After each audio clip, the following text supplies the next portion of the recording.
আজকের কিন্তু আমার শাশুড়ি মা দেখো প্রথমবার একটা ডাল বানিয়েছিল, লক্ষ্মীর ডাল। তোমরা নামটা শুনে একটু অবাক হচ্ছ, কিন্তু না, এটার নাম হচ্ছে লক্ষ্মীর ডাল। আমার শাশুড়ি মা কিন্তু প্রথমবার এই রেসিপিটা ট্রাই করলো। রেসিপির নামটাও যেমন সুন্দর, খেতেও কিন্তু খুব সুন্দর হয়, আর দেখতেও কিন্তু আরও খুব সুন্দর হয়। তোমরা নামটা শুনে অনেকেই ভাবছো যে এটা বানাতে হয়তো অনেক কিছু লাগে, কিন্তু না, এটা বাড়িতে থাকা কিছু সামান্য জিনিস দিয়েই কিন্তু বানিয়ে ফেলেছিলাম।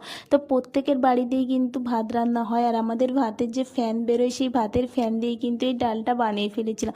আমি তো শুনে প্রথমে অবাক হয়ে গিয়েছিলাম, ভাতের ফ্যান দিয়ে ডাল, কিন্তু না, ভাতের ফ্যান দিয়ে যে এত সুন্দর ডাল হয়, একবার খেয়ে কিন্তু এত ভালো লাগছিল যে বারবার খেতে ইচ্ছে করছিল। তোমরা কিন্তু এই রেসিপিটা একবার ট্রাই করে দেখতে পারো, একবার খেলে কিন্তু বারবার খেতে ইচ্ছে করবে। হ্যাঁ বন্ধুরা, ভাতের ফ্যান দিয়ে যে এত সুন্দর ডাল বানিয়েছিল আমার শাশুড়ি মা, এই প্রথমবার আমাদের বাড়িতে কিন্তু এই বানানো হলো এই ডাল, আর সবাই কিন্তু আমরা হাত চেটে পুটে খেয়েছিলাম। দেখো আমরা তো অনেকে অনেক রকমের ডাল খেয়েছি, কিন্তু এই ডালটা কি খেয়েছি, এই ডালতে কিন্তু কোনো ডাল মেশানো ছিল না, এতে কিন্তু শুধু ভাতের ফ্যান দিয়েই ডালটা বানিয়ে ফেলেছিলাম।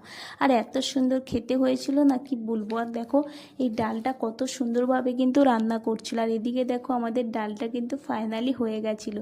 ডালটা কিন্তু খুব সুন্দর হয়েছিল। আর এদিকে দেখো আমার শাশুড়ি মা কিন্তু দেখো কত সুন্দর করে স্যালাড কেটে নিয়েছিল। আমাদের বাড়িতে কিন্তু আজকে অনেক কিছু রান্না হয়েছিল, চিকেন হয়েছিল, পটল ভাজা হয়েছিল, আর এদিকে লক্ষ্মীর ডাল হয়েছিল। তো কেমন লাগলো এই রেসিপিটা বলো।